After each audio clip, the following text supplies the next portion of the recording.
Hello बच्चा लोग। तो आज हम पढ़ेंगे chemical reaction and chemical reaction. वैसे तो ये कोई खास लेसन नहीं है ना, इतना हार्ड है, लेकिन हम फिर भी इसे पढ़ेंगे क्योंकि इसमें बोर्ड में कम से कम 8-9 नंबर का पूछा ही जाता है पक्का। और बोर्ड में पूछा जाता है तो हमें पढ़ना पड़ेगा, आप जानते ही हैं। इस लेसन में देखिए क्या क्या बताया गया है, मैं आपको समरी बता देता हूँ पहले से ही। इसमें हम पढ़ेंगे केमिकल रिएक्शंस के बारे में, केमिकल इक्वेशन के बारे में, टाइप ऑफ केमिकल रिएक्शंस के बारे में। जैसे कि केमिकल रिएक्शन पहला हो गया combination reaction, decomposition reaction, displacement reaction और डबल डिस्प्लेसमेंट रिएक्शन। और भी पढ़ेंगे लेकिन वो इतने खास नहीं हैं, जो खास होंगे वो मैं आपको बताते हुए चलूँगा। तो चलिए चालू करते हैं अब लेसन को। हाँ, तो यहाँ पर आप देख सकते हैं केमिकल रिएक्शन दिया गया है। आप इसको माइंड में सेट कर लीजिए कि केमिकल इक्वेशंस में पहले बैलेंस केमिकल इक्वेशन आएगी आपको पढ़ने के लिए, अनबैलेंस आएगी और कॉम्बिनेशन रिएक्शन आएंगी, डिकम्पोजिशन रिएक्शन आएंगी। और यहाँ पर देखिए दूसरा नाम दिया गया है, लेकिन मैं आपको तो बुक में दिया गया वही नाम बताऊँगा। उसे कहते हैं डिस्प्लेसमेंट रिएक्शन और डबल डिस्प्लेसमेंट रिएक्शन 4 नंबर को।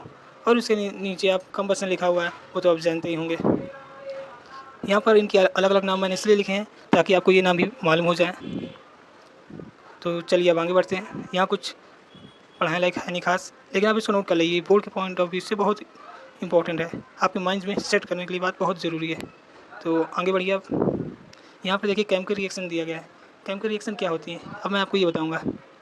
केमिकल रिएक्शन एक प्रोसेस होती है जिसमें कम से कम हमें एक नया प्रोडक्ट मिलता है। जैसे कि हमने कागज़ जलाया तो हमें राख मिलेगी, जैसे कि हमने पानी शक्कर घोर दिया तो हमें शरबत मिलेगा।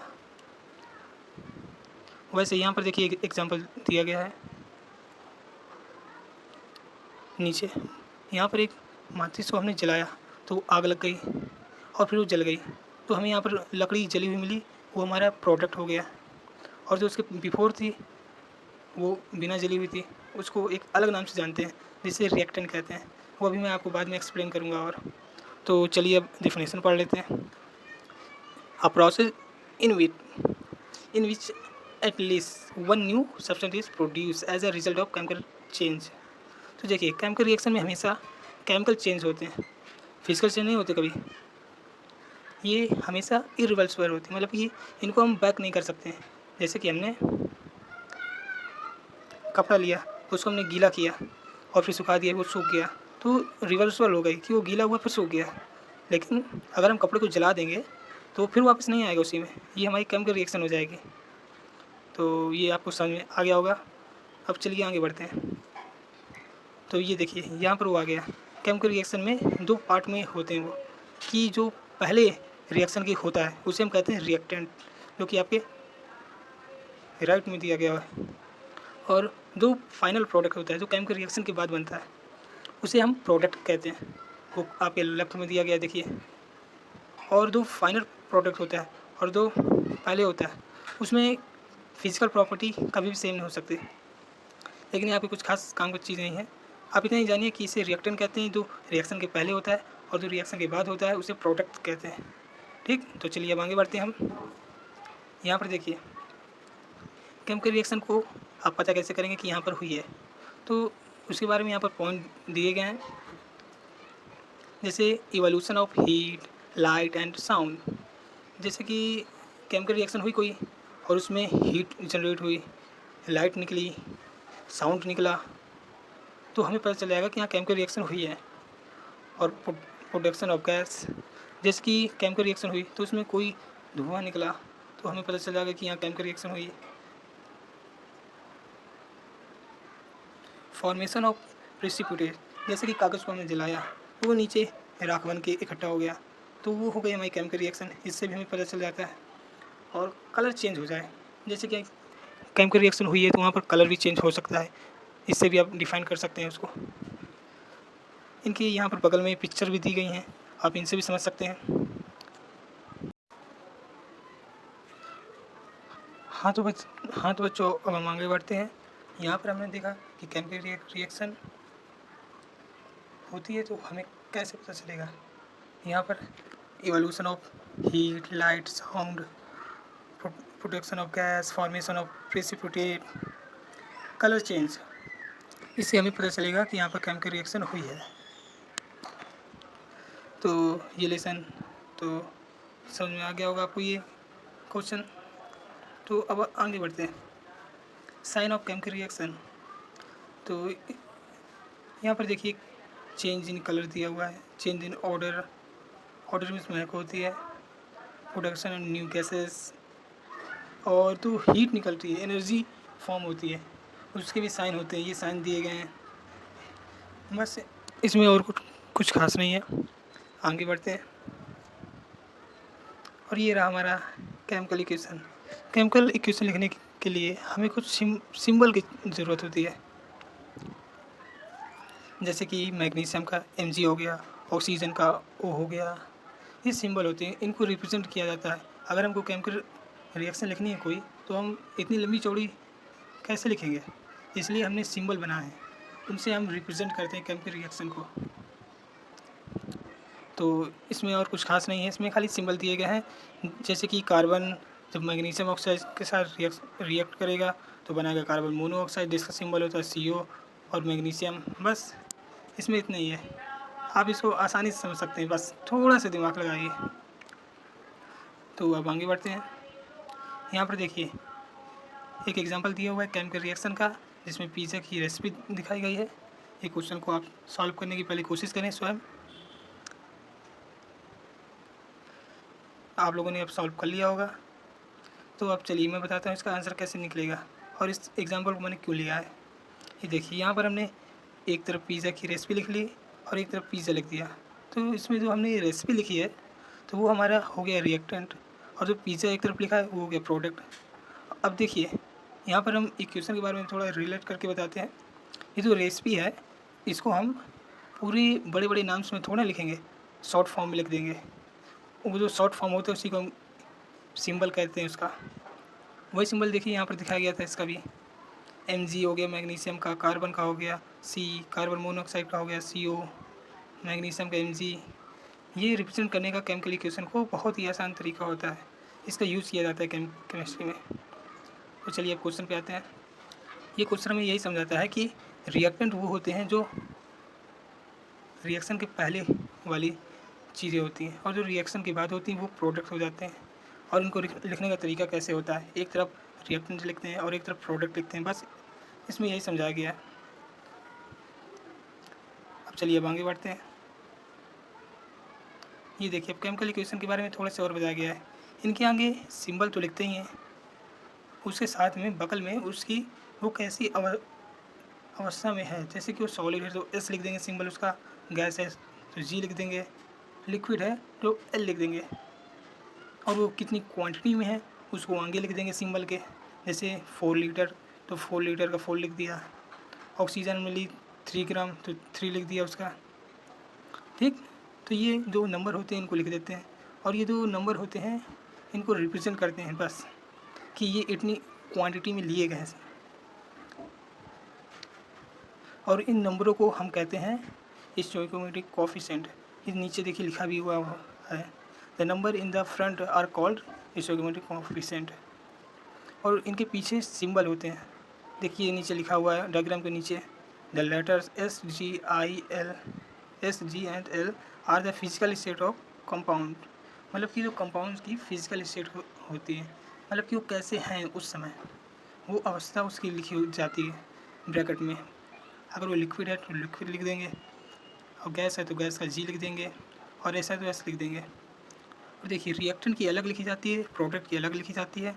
रिएक्टेंट तो आप जानते ही, मैंने अभी बताया, प्रोडक्ट भी आप जानते हैं। इसमें देखिए प्रोडक्ट जो है एल्युमिनियम ऑक्साइड वो सॉलिड है, और पहले भी सॉलिड था, लेकिन वो जब ऑक्सीजन के साथ रिएक्ट किया तो वो और भी ज़्यादा सॉलिड हो गया। इसमें बस इतना ही बताया गया है कि इसमें सिंबल लिखे जाते हैं फिजिकल स्टेट के, और नंबर लिखे जाते हैं आगे वो जितनी अमाउंट में होते हैं, बस। तो चलिए अब आगे बढ़ते हैं।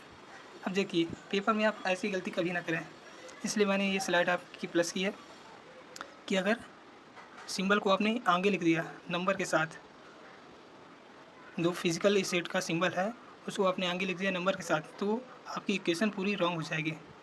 ऐसे आप कभी गलती ना करें। सिंबल को हमेशा फिजिकल स्टेट वाले को पीछे लिखें, और जो मेन सिंबल है वो सेंटर में होना चाहिए आपका, और नंबर आगे होना चाहिए हमेशा। ठीक, तो अभी आप गलती नहीं करेंगे, मुझे ऐसा विश्वास है। चलिए अब आगे बढ़ते हैं। Chemical equations.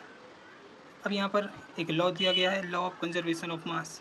इस लॉ में ऐसा होता है कि जो रिएक्टेंट होते हैं और जो प्रोडक्ट होता है उसमें हमेशा एक ही अमाउंट में एटम्स पाए जाते हैं, रिएक्टेंट में भी और प्रोडक्ट में भी। ये लॉ कहता है, अच्छा देखिए और सिंपल में आप समझिएगा, ये लॉ कहता है कि जो रिएक्टेंट होंगे उनके जो एटम्स होंगे और जो प्रोडक्ट होंगे और जो उनके एटम होंगे वो हमेशा ऑलवेज इक्वल ही रहते हैं। ठीक, उनको हमें बैलेंस करना पड़ता है, अगर वो बैलेंस ना हो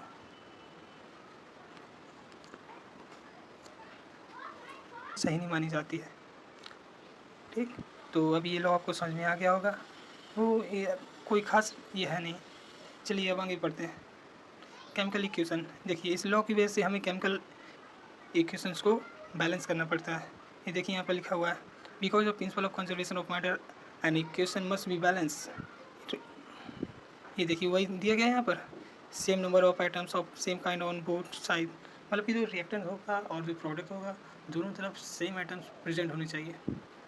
चलिए अब आगे बढ़ते हैं। ये कुछ प्रॉपर्टी दी गई हैं कि अगर केमिकल इक्वेशन है तो उसके अंदर ये चीज़ें होनी चाहिए। पहला देखिए इसमें खास क्या है, दो chemical equation must represent known fact. मतलब कि जो केमिकल इक्वेशन होती है उनको सिंबल्स में रिप्रेजेंट किया जाता है, वो होना चाहिए। और जो केमिकल इक्वेशन होती है उनको करेक्ट फार्मूले में रिप्रेजेंट करना चाहिए, रिएक्टेंट और प्रोडक्ट के दोनों तरफ। और जो तीसरा है वो law of conservation of mass. ये मतलब कि जो लॉ होता है कि एटम दोनों तरफ इक्वल अमाउंट में होनी चाहिए, ये लॉ को पूरी तरीके से सेटिस्फाई करना चाहिए। ठीक, तो अब आगे बढ़ते हैं हम। यहाँ पर कुछ नहीं दिया है खास, अब देख सकते हैं आप, डिफिनेशन मैंने आपके लिए लिख दी है केमिकल इक्वेशन की, रिएक्टेंट की, प्रोडक्ट की, केमिकल इक्वेशन की। बस reactant the substance that exist before the reaction take place. मतलब कि दो रिएक्टेंट होते हैं, दो रिएक्शन के पहले के दो सब्सटेंस होते हैं, उन्हें कहते हैं रिएक्टेंट। और जो प्रोडक्ट होते हैं जो रिएक्शन के बाद मिलते हैं हमें, उन्हें हम कहते हैं प्रोडक्ट। और केमिकल इक्वेशन तो आप जान ही गए हैं, ये इंडिकेट करती हैं कि reactant and product of reaction. मतलब कि जो केमिकल रिएक्टेंट और प्रोडक्ट के बीच में जो रिएक्शन हुई है उनको रिप्रेजेंट करती है केमिकल इक्वेशन। तो चलिए अब आगे बढ़ते हैं। ये देखिए यहाँ पर सिंबल के द्वारा रिप्रेजेंट किया गया है, जैसे कि methane, oxygen, carbon dioxide, water, इनको ऐसे रिप्रेजेंट हम कर सकते हैं, करते ही हैं। इसको वर्ड इक्वेशन भी कहते हैं, या फिर केमिकल इक्वेशन कहें आप तो भी सही है। इसमें खाली इतना समझाया गया स्लाइड में कि इनको ऐसे रिप्रेजेंट करना चाहिए हमें। तो चलिए अब पहुँच गए हम मेन चीज़ में। देखिए तो वही यहाँ पर लॉ को पूरा करने के लिए हमने केमिकल इक्वेशन को बराबर करा है, दोनों तरफ के आइटम को बराबर करेंगे रिएक्टेंट और प्रोडक्ट के।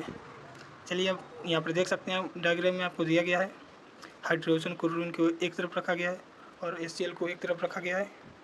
तो वो देखिए ऊपर की ओर हो गया है, तो ये हमारी इक्वेशन गलत हो गई, रॉन्ग हो गई, क्योंकि ये लॉ को पूरी तरीके से फॉलो नहीं कर रही है। क्योंकि हमारा लॉ कहता है कि दोनों तरफ की जो रिएक्शन होती है बराबर होनी चाहिए, इसलिए हम इनके आगे नंबर ऐड कर देंगे। जैसे अब आप देखिए अपने लेफ्ट तरफ, यहाँ पर दिया गया है हाइड्रोजन क्लोरीन और 2 HCl। तो यहाँ पर 2 से 2 मल्टीप्लाई किया गया है, वो हमने बैलेंस करने के लिए किया है। तो अब ये रिएक्शन बैलेंस हो गई है, और इसी को हम बैलेंस रिएक्शन कहते हैं। यह प्रकार है कि बैलेंस केमिकल इक्वेशन इसी को कहा जाता है। अब तो आपको समझ में आ गया होगा कि बैलेंस इक्वेशन किसे कहते हैं। अनबैलेंस इक्वेशन आपको जानना है तो आप बगल वाले का एग्जांपल दे सकते हैं, ये अनबैलेंस का एग्जांपल है। अनबैलेंस इक्वेशन मतलब कि दोनों तरफ की आइटम इक्वल ना होनी चाहिए। तो यहाँ पर ये बगल वाला एग्जांपल बहुत ही बढ़िया है, इसलिए ये अनबैलेंस का एग्जांपल हो गया। और इसी के बगल में HCl का ही आप दूसरा एग्जांपल ले लीजिए, तो ये बैलेंस इक्वेशन का एग्जांपल हो गया। तो चलिए अब यहाँ से आगे बढ़ते हैं हम। ये देखिए विजुअलाइजेशन ऑफ तो चलिए यहाँ पर आप देख सकते हैं Na, सोडियम और क्लोरीन की हमने 5 and 10 लिए हैं एटम, और यहाँ पर 10 हुए हैं NaCl। तो ये अनबैलेंस का एक एग्जांपल है कि देखिए ऐसा हो जाएगा। और देखिए अभी यहाँ पर बैलेंस कैलकुलेशन उसी के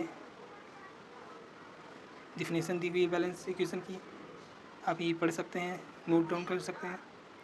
1 in which the number of the atom of each element as a reactant is equal to the number of the atom of the element as a product। आप समझ गए? नहीं समझे तो मैं आपको समझाता हूँ कि जो रिएक्टेंट होते हैं और जो प्रोडक्ट होते हैं उनमें equal number of atom present होते हैं। कि अगर रिएक्टेंट में 5 एटम है तो प्रोडक्ट में भी 5 एटम ही होंगे, तो वो बैलेंस केमिकल इक्वेशन कहलाएगी। अब यहाँ पर देखिए नीचे एग्जांपल दिया गया है। अभी आप क्वेश्चन को पढ़िए और बताइए कमेंट में कि कौन सी इक्वेशन बैलेंस है और कौन सी अनबैलेंस है।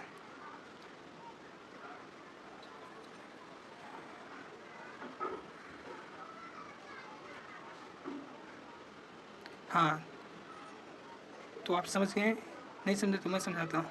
यहाँ पर देखिए पहले अनबैलेंस इक्वेशन दी गई थी, जिसमें देखिए आप गौर से देखिए 2 सोडियम है और 2 सोडियम इस तरफ भी हैं, और लेकिन इसमें देखिए हाइड्रोजन 2 हैं, लेकिन इस तरफ हाइड्रोजन 4 हैं, इसलिए ये अनबैलेंस हो जाती है। तो हमें हाइड्रोजन के एटम को पूरे करने हैं, तो हम यहाँ पर वाटर में 2 से मल्टीप्लाई कर देंगे। तो देखिए सोडियम 2, हाइड्रोजन 4, ऑक्सीजन 2, और यहाँ पर हमारी बैलेंस कैलकुलेशन हो जाती है। ऐसे ही क्वेश्चन आपको नॉर्मल पूछे जाते हैं बैलेंस करने के लिए 1 नंबर पे। तो चलिए अब आगे बढ़ते हैं।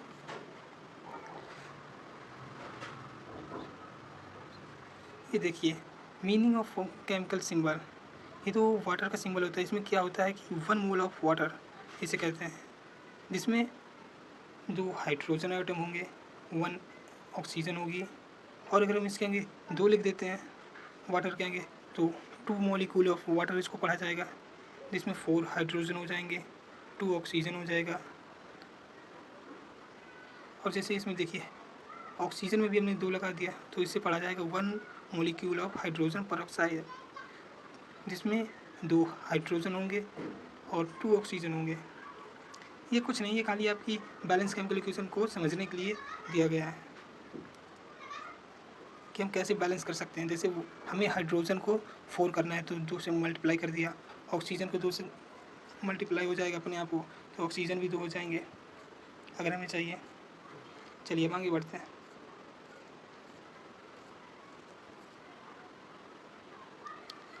तो